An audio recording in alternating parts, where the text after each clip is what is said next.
বিসমিল্লাহির রহমানির রহিম। সুপ্রিয় শিক্ষার্থী বন্ধুগণ, আসসালামু আলাইকুম। অ্যাকাউন্টিং স্টাডি পক্ষ থেকে সবাইকে জানাই আন্তরিক অভিনন্দন ও শুভেচ্ছা। এইচএসসি অথবা একাদশ দ্বাদশ শ্রেণীর হিসাব বিজ্ঞান প্রথম পত্রের অধ্যায় ৯ আর্থিক বিবরণী আজকে ১৪ নম্বর ক্লাসে হাজির হয়েছে। তো প্রত্যেকটা ক্লাসে আমরা কোনো না কোনো বোর্ড নিয়ে আলোচনা করি, আজকেও তার ব্যতিক্রম নয়। আজকে ১৪ নম্বর ক্লাসে আমরা সিলেট বোর্ড ২০১৭ নিয়ে আলোচনা করব। তো সিলেট বোর্ড ২০১৭ যত প্রবলেম ছিল সব প্রবলেমগুলো আজকে সমাধান করব। আশা রাখি তোমরা আমার সাথেই থাকবে। বরাবরের মতো আজও আমি এস এম বেলাল হোসেন জয় তোমাদের সাথে রয়েছি। চলো শুরু করা যাক।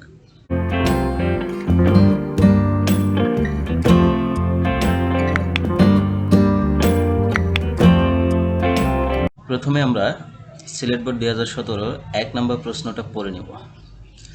জনাব আফিফা ইশাল একজন সুপ্রিম কোর্টের আইনজীবী, ঠিক আছে। তার সেবামূলক প্রতিষ্ঠান, কিন্তু তার আইনি প্রতিষ্ঠান রয়েছে। তিনি ২০১২ সালে ১ জানুয়ারি তারিখে ইশাল লিগ্যাল কনসালটেন্সি নামক সেবামূলক প্রতিষ্ঠান শুরু করেন।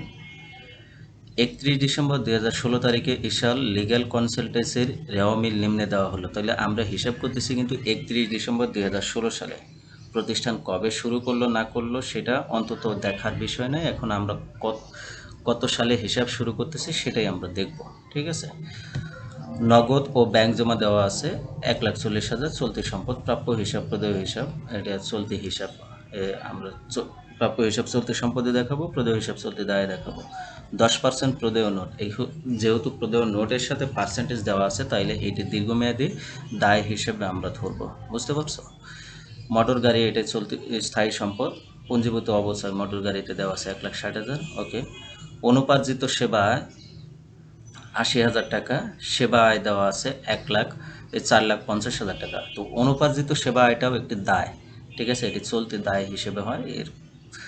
এরপর মূলধন দেওয়া আছে ৫,১৫,০০০ টাকা, উত্তোলন দেওয়া আছে ৪০,০০০ টাকা, বিমা খরচ ৭২,০০০ টাকা, বিমা খরচ ব্যয়, জীবন বিমা প্রিমিয়াম, এটা মালিকের উত্তোলন হিসেবে ধরতে হবে। জীবন বিমা প্রিমিয়াম প্রতিষ্ঠানের খরচ নয়, এটা মালিকের খরচ, মালিকের ব্যক্তিগত খরচ। তো মালিকের ব্যক্তিগত খরচকে উত্তোলন হিসেবে ধরতে হয়। বেতন খরচ ১১ মাস, তো ১১ মাসে ৮৮,০০০ টাকা দেওয়া আছে। দ্যাটস মিন ১,০০০ টাকা এক মাসে বকেয়া রয়েছে, ঠিক আছে। এই ৮৮,০০০কে ১১ দিয়ে ভাগ করলে এক মাসে বের হয়ে যাবে। সাপ্লাইজ খরচ ১৮,০০০ টাকা দেওয়া আছে। আয়কর, এই আয়করটাও হলো উত্তোলনের মধ্যে যাবে, কারণ আয়কর এটা মালিকের ব্যক্তিগত খরচ। ভাড়া খরচ ১/৩ অংশ মালিকের বাসার জন্য। তো মালিকের বাসার জন্য যে খরচটা, এটাও মালিকের ব্যক্তিগত খরচ, উত্তোলনের মধ্যে যাবে, ঠিক আছে। এটা ভাড়া খরচ হিসেবে শুধুমাত্র প্রতিষ্ঠানের যে ভাড়াটা রয়েছে সেই ভাড়ার অংশটুকু দেখাই দেব, আর বাকিটুকু উত্তোলনের মধ্যে দেখাবো। সমন্বয় কি বলেছে দেখো। জনাব আফিফা ইশাল ব্যক্তিগত কম্পিউটার ও প্রিন্টার ১ জুলাই ২০১৬ তারিখে প্রতিষ্ঠানে নিয়ে আসেন, যার মূল্য ৩০,০০০ টাকা, যা হিসাবভুক্ত করা হয়নি। তাইলে কম্পিউটার এবং প্রিন্টার এটা অফিস সরঞ্জাম হিসেবে ধরতে হবে ৩০,০০০ টাকা, এটা স্থায়ী সম্পদ হিসেবে দেখাতে হবে। আবার অতিরিক্ত মূলধন হিসেবেও ৩০,০০০ টাকা যোগ করে দিতে হবে, ঠিক আছে। অব্যবহৃত সাপ্লাইসের পরিমাণ ১২,০০০ টাকা, তাইলে সাপ্লাইস থেকে মাইনাস করে দেবো। চলতি সম্পদে আবার অব্যবহৃত সাপ্লাইস দেখাবো। স্থায়ী সম্পত্তির উপর 10% অবশ্যই ধরতে হবে। স্থায়ী সম্পদ এখানে কী দেওয়া আছে। স্থায়ী সম্পদ দেওয়া আছে মোটর গাড়ি দেওয়া আছে শুধু, আর হলো এই যে নিচে কি একটা কম্পিউটার ও প্রিন্টার যে নিয়ে আসলো, এটাও স্থায়ী সম্পদ হিসেবে ধরা হলো, এটাও ধরতে হবে। এটা ১ জুলাই ২০১৭ সালে নিয়ে আসা হয়েছে, তাহলে ৬ মাসে ধরতে হবে অবশ্যই। ক নম্বর প্রশ্ন বলেছে স্থায়ী সম্পত্তির অবচয়ের পরিমাণ নির্ণয় করো। তো দেখো এটা কিভাবে নির্ণয় করা হয়েছে স্থায়ী সম্পত্তির অবচয়ের পরিমাণ। মোটর গাড়ি ৮ লাখ টাকা দেওয়া আছে, এর 10% ৮০,০০০ টাকা। ওকে। অফিস সরঞ্জাম ৩০,০০০ টাকা, 10% কত হওয়ার কথা ৩,০০০ টাকা, কিন্তু এটা ১ জুলাই নিয়ে আসা হয়েছে, তাইলে কি ৬ মাসে ধরতে হবে। তো ১২ দিয়ে ভাগ করবো, ৩,০০০কে ১২ দিয়ে ভাগ করবো, ৬ দিয়ে গুণন করবো, ১,৫০০ টাকা হবে। তাহলে মোট কত হবে ৮১,৫০০। এটা ক নম্বর প্রশ্নের অ্যান্সার ছিল। খ নম্বর প্রশ্ন বলেছে ২০১৬ সালে ৩১ ডিসেম্বর সমাপ্ত বছরে আয় বিবরণী তৈরি করো। তাহলে কি আয় বিবরণী, তাহলে মোট আয় থেকে ব্যয়গুলো বাদ দিয়ে দেবো। এখানে আয় রয়েছে কি সেবা আয় শুধু, ঠিক আছে। সেবা আয় রয়েছে, আর কি কোনো এই যে প্রদেয় নোটের সুদ, তো এটা ব্যয়, এটা প্রদেয় নোটের সুদ হবে ব্যয়। শুধুমাত্র সেবা আয় দেওয়া রয়েছে, আর কোনো আয় দেওয়া নাই। তো এর আয় থেকে ব্যয়গুলো মাইনাস করব। তো আয় কি দেওয়া আছে, শুধুমাত্র সেবা আয় 4,50,000 টাকা। এখন বাদ ব্যয় সমূহ লিখব। বিমা খরচ 72,000 টাকা সরাসরি চলে যাবে। বেতন 88,000 টাকা 11 মাসে দেওয়া ছিল, তো এক মাসে বকেয়া রয়েছে, তো 88,000কে 11 দিয়ে ভাগ করলে এক মাসে বের হয়ে যাবে 8,000 টাকা। তো 8,000 টাকা যোগ করে দিলাম, 96,000 টাকা হয়ে গেল। সাপ্লাইজ থেকে অব্যবহৃত সাপ্লাই 6,000 টাকা মাইনাস করব, 12,000 টাকা হবে। ঠিক আছে। এরপর ভাড়া খরচ 27,000 টাকা রয়েছে, এখান থেকে উত্তোলন হিসেবে উত্তোলন হিসেবে দেখাই দিতে হবে, কারণ মালিকের ব্যক্তিগত খরচ উত্তোলন হিসেবে দেখাইতে হয়। তো 1/3 অংশ যেহেতু উত্তোলন, তো মালিকের ব্যক্তিগত ভাড়া ছিল, তো 27,000কে 3 দিয়ে ভাগ করব, তাইলে কত হবে, 9,000 টাকা। এই 9,000 টাকাই হবে উত্তোলন। 27,000 থেকে 9,000 মাইনাস করে দেবো। প্রদেয় নোটের সুদ, প্রদেয় নোট ছিল 10%, 50,000 টাকা 10% হবে 5,000 টাকা। তারপর স্থায়ী সম্পত্তির অবচয় আমরা ক নাম্বারে পেয়ে গেলাম, 81,500 দিয়ে দিলাম। তো এখানে অব্যবহৃত মণিহারি নিয়ে একটু কথা ছিল মনে হয়, দেখি। ব্যবহৃত সাপ্লাইসের পরিমাণ 12,000 টাকা। ব্যবহৃত যেটা সেটাই খরচ। তার মানে কি, সাপ্লাইস রয়েছে মোট 18,000 টাকা, কিন্তু ব্যবহৃত করা হয়েছে 12,000 টাকা। অব্যবহৃত রয়েছে কত, 6,000 টাকা। এই জন্যই অব্যবহৃত সাপ্লাইস এখানে 6,000 টাকা মাইনাস করেছে। বুঝতে পারছো? তো মোট ব্যয় কত রইল, 2,84,500। 4,50,000 থেকে 2,84,500 মাইনাস করলে 1,65,500 টাকা হয়। এটি হলো নেট আয়। এরপর গ নম্বর প্রশ্নটা বলেছে 2016 সালে 31 ডিসেম্বর সমাপ্ত বছরে মালিকানা সত্ত্ব বিবরণী তৈরি করো। তো মালিকের মূলধনের সাথে অতিরিক্ত মূলধন যোগ করব। তো মালিকের মূলধন আছে 5,15,000 টাকা, যোগ অতিরিক্ত মূলধন 30,000 টাকা। ওই যে কম্পিউটার এবং প্রিন্টার যে নিয়ে আসলো মালিকের ব্যক্তিগত, সেটা অতিরিক্ত মূলধন হিসেবে ধরতে হবে। ওই 30,000 টাকা যোগ করলে কত হলো, 5,45,000 টাকা। এর সাথে নেট মুনাফা যোগ করতে হবে 1,65,500, যোগ করলে কত হলো, 7,10,500। এখান থেকে উত্তোলন মাইনাস করতে হবে। তো উত্তোলনে দেওয়া আছে, উত্তোলন নগদ দেওয়া আছে 40,000 টাকা, আর ওই যে ভাড়ার অংশ থেকে আসছে 9,000 টাকা, তো 49,000 টাকা। এই 7,10,500 থেকে 49,000 টাকা মাইনাস করতে হবে। এরপর জীবন বীমা প্রিমিয়াম মাইনাস করতে হবে, আয়কর মাইনাস করতে হবে। করলে রেজাল্ট আসবে কত, 6,21,500 টাকা। এটি হলো মালিকানা সত্ত্ব বিবরণী। ঠিক আছে। 1 নম্বর প্রশ্নের উত্তর এটাই ছিল সমাধান। 2 নম্বর প্রশ্নটা একটু দেখব। জনাব ওয়াপ্রা জামান মেসাজ জামান এন্টারপ্রাইজ এর কর্ণধার। 2016 সালে 31 ডিসেম্বর তারিখে তার হিসাব বই নিম্নোক্ত রেওয়ামিল প্রস্তুত করা হয়েছে। তো কী কী দেওয়া আছে দেখো, হাতে নগদ দেওয়া আছে, ব্যাংক জমা অতিরিক্ত চলতি দায় হিসেবে ধরতে হবে। মজুত পণ্য 1/16, এটা তার প্রারম্ভিক মজুত পণ্য হিসেবে ধরতে হবে। যন্ত্রপাতি অবচয় সঞ্চিতি যন্ত্রপাতির উপর বিনিয়োগ 1/7/2010, আমরা হিসাব করতেছি 2016, 31 ডিসেম্বর 2016। তো এখানে যে তারিখটা দেওয়া আছে, এই তারিখের উপর আর কোনো ইফেক্ট পড়বে না, কারণ অনেক আগে থেকেই দেওয়া আছে। 16 সালে পুরো 1 বছরেরই বিনিয়োগের সুদ ধরতে হবে। ঠিক আছে। এরপর 16% বন্ধকি ঋণ 1/9/2015, আমি 16 সালে অঙ্ক করতেছি, 16 সালে পুরো বছরই ধরা যাবে। ঠিক আছে, কারণ এটা 15 সালে 9 মাস থেকে শুরু হয়েছে, এটা 16 সালে কিন্তু পুরো বছরই সুদ ধরা যাবে। এরপর মূলধন হলো 4,38,000 টাকা। উত্তোলন দেওয়া আছে, ক্রয় দেওয়া আছে, বিজ্ঞাপন দেওয়া আছে, বেতন দেওয়া আছে, ভাড়া খরচ দেওয়া আছে। পণ্য ক্রয় ও বিক্রয় 15% ভ্যাট সহ। পণ্য ফেরত দেওয়া আছে, তো ডেবিটেরটা হবে বিক্রয় ফেরত, ক্রেডিটেরটা হবে ক্রয় ফেরত। ভ্যাট চলতি হিসাব, এটা ক্রেডিটে দেওয়া আছে, দায় হিসাবে ধরতে হবে 65,000 টাকা। ঠিক আছে। বিনিয়োগের সুদ 24,000 টাকা দেওয়া আছে, 24,000। তো বিনিয়োগের সুদ 24,000, বিনিয়োগের সুদের কাহিনী রয়েছে 14%। 2,50,000 টাকা 14% করলে কি 24,000 হয় নাকি না বেশি হয় না কম হয়, সেটা একটু দেখব। যদি বেশি হয় তাহলে বকেয়া হিসেবে যোগ করে দেবো, আর কম হলেও অগ্রিম হিসেবে মাইনাস করে দেবো। এরপর ঋণের সুদও ওই বিনিয়োগের সুদের মতো এই ধরনের কাজ করব, আমরা অঙ্কের সময় করব, এটা ক্যালকুলেশন করব। প্রাপ্য হিসাব ও প্রদেয় হিসাব দেওয়া রয়েছে। সমন্বয় কি বলা আছে দেখো, সমাপনী মজুত পণ্য মূল্যায়ন করা হয়েছে 3,60,000 টাকা। এই মূল্যায়নের পরক্ষণেই 10,000 টাকা পণ্য আগুনে বিনষ্ট হয়েছে, তাইলে কি এই সমাপনী মজুত পণ্য থেকে 10,000 টাকা মাইনাস করে দিতে হবে। আবার যেহেতু এই পণ্যটা আগুনে বিনষ্ট হয়ে গেছে, তাহলে ক্রয় থেকেও মাইনাস করতে হবে।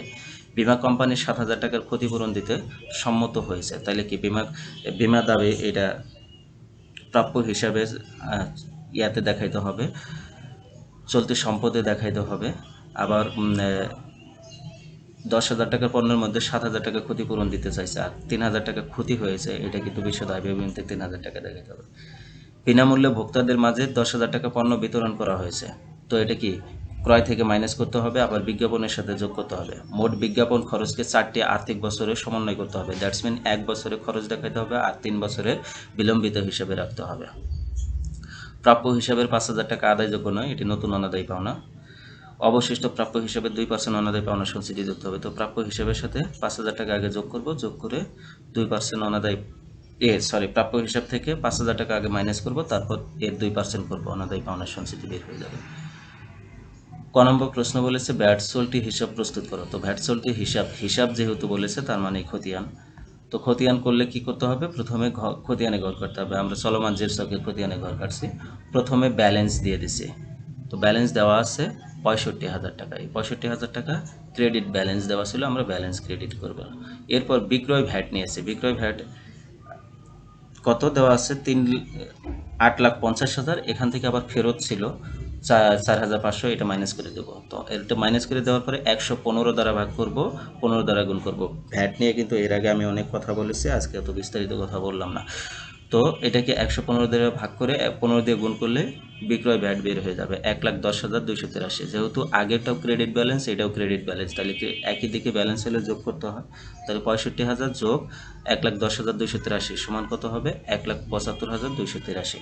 এরপর ক্রয় ভ্যাট আসবে। ক্রয় ভ্যাটে কিন্তু এখানে তোমার 4,50,000 টাকা রয়েছে, তারপর ফেরত দেওয়া আছে 5,500 টাকা, তারপর দেওয়া আছে বিনামূল্যে পণ্য বিতরণ আছে 10,000 টাকা, ঠিক আছে। তো এইটা মাইনাস করব, মাইনাস করলে কত বের হয়, 56,674 টাকা, এটা ক্রয় ভ্যাট।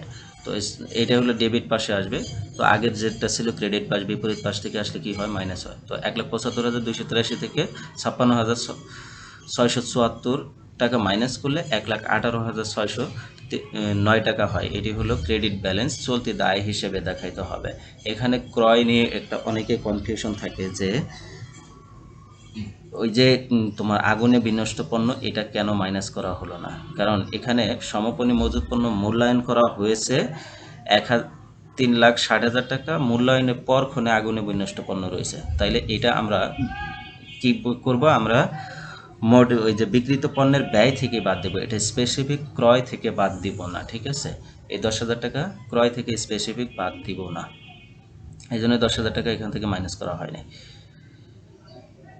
এরপর খ নম্বর প্রশ্ন বলেছে কি মোট লাভ বা ক্ষতি নির্ণয় করো, তো মোট লাভ নেট বিক্রয় থেকে বিক্রিত পণ্যের ব্যয় বাদ দেবো। বিক্রয় 8,50,000 টাকা, বাদ ফেরত দেওয়া আছে 4,500 টাকা, মাইনাস করলে যেটা হবে, তারপর বিক্রয় ভ্যাট বাদ দেবো, বাদ দিলে বের হলো নিট বিক্রয় বের হলো 7,35,217 টাকা।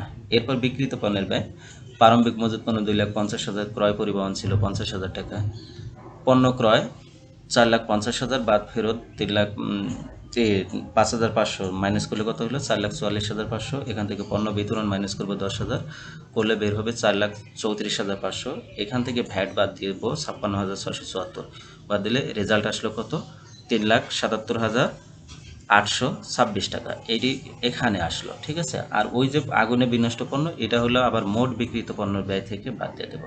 সমাপনী মজুত পণ্য 3,60,000 টাকা মূল্যায়ন করার পরে আগুনে বিনষ্ট পণ্য হয়ে গেল 10,000, তাহলে সমাপনী মজুত পণ্য দেখাইতে হবে 3,50,000। তো এটা থেকে এটা বাদ দিলাম, বাদ দিলে বের হলো কত 3,27,826 টাকা, এখান থেকে আগুনে বিনষ্ট পণ্য এইখান থেকে মাইনাস করে দেবো 10,000 টাকা, তাহলে কত হবে নেট বিক্রিত পণ্যের ব্যয় হলো 3,17,826 টাকা, আর নেট বিক্রয় ছিল 7,35,217 টাকা। তো এটা থেকে এটা মাইনাস করলে বের হয় মোট লাভ, মোট লাভ বের হলো 4,17,391 টাকা। এরপর গ নম্বর প্রশ্ন বলেছিল চলতি সম্পদ ও চলতি দায়ের পরিমাণ নির্ণয় করো, তো চলতি সম্পদ প্রথমে হাতে নগদ নিয়ে আসবো, তারপর বিনিয়োগের অনাদায় সুদ, তো 4,50,000 টাকা কে যদি 14% করি তাইলে বের হয় 35,000 টাকা, ঠিক আছে। 35,000 টাকা বের হয়, কিন্তু অলরেডি বিনিয়োগের সুদ পেয়ে গেছি 24,000 টাকা, যেটা রেওয়া মিলে দেওয়া আছে, আর বাদ বাকি যে টাকাটা আছে সেটি হলো অনাদায়ী, আর অনাদায়ীটাই হবে চলতি সম্পদে আসবে, আর যেটা পেয়ে গেছে ওটা অলরেডি কি হয়ে গেছে, আয় হয়ে গেছে। তো 35,000 থেকে 24,000 মাইনাস করলে 11,000 টাকা হয়। এরপর সমাপনী মজুত পণ্য 3,50,000 টাকা। প্রাপ্য হিসাব 3,19,500 টাকা ছিল, এখান থেকে অনাদায়ী পাওনা 5,000 টাকা মাইনাস করবো, তাহলে 3,14,500 টাকা হবে। এরপর অনাদায়ী পাওনা সঞ্চিতি, এই যে 3,14,500 টাকা, এর আবার 2% অনাদায়ী পাওনা সঞ্চিতি করতে হবে, এটা মাইনাস করে দিতে হবে 6,290 টাকা, এটা মাইনাস করলে 3,08,210 টাকা হয়। এরপর প্রাপ্য বিমা দাবি, ওই যে 7,000 টাকা যে ক্ষতিপূরণ দিতে চাইছিল এটা। তো এই কয়েকটাই চলতি সম্পদ ছিল, কত হলো 7,56,210 টাকা চলতি সম্পদ। এরপর চলতি দায়, ব্যাংক জমাতিরিক্ত ছিল, ঋণের বকেয়া সুদ 3 লাখ টাকা 16% হওয়ার কথা 48,000 টাকা। এখান থেকে অলরেডি ঋণের সুদ দেওয়া হয়েছে 20,000 টাকা, মানে রেওয়া মিলে দেওয়া ছিল 20,000 টাকা। তো ওইটা বাদ দেওয়ার পরে বাকি যে টাকাটা থাকবে সেটাই বকেয়া। তো 48,000 থেকে 20,000 টাকা মাইনাস করলে কত হয় 28,000 টাকা।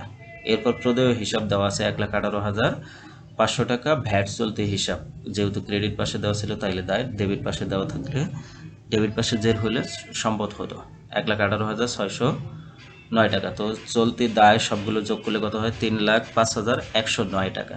ঠিক আছে, এটাই ছিল সিলেট বোর্ড 2017 আর্থিক অবস্থা বিবরণী থেকে যে দুটি প্রশ্ন আসছিল তার আলোচনা। আশা রাখি তোমরা বুঝতে পারছো। তারপরেও কোথাও বুঝতে প্রবলেম হলে কমেন্টের মাধ্যমে আমাকে জানাই দিও। সে পর্যন্ত সবাই ভালো থাকো, সুস্থ থাকো, আল্লাহ হাফেজ।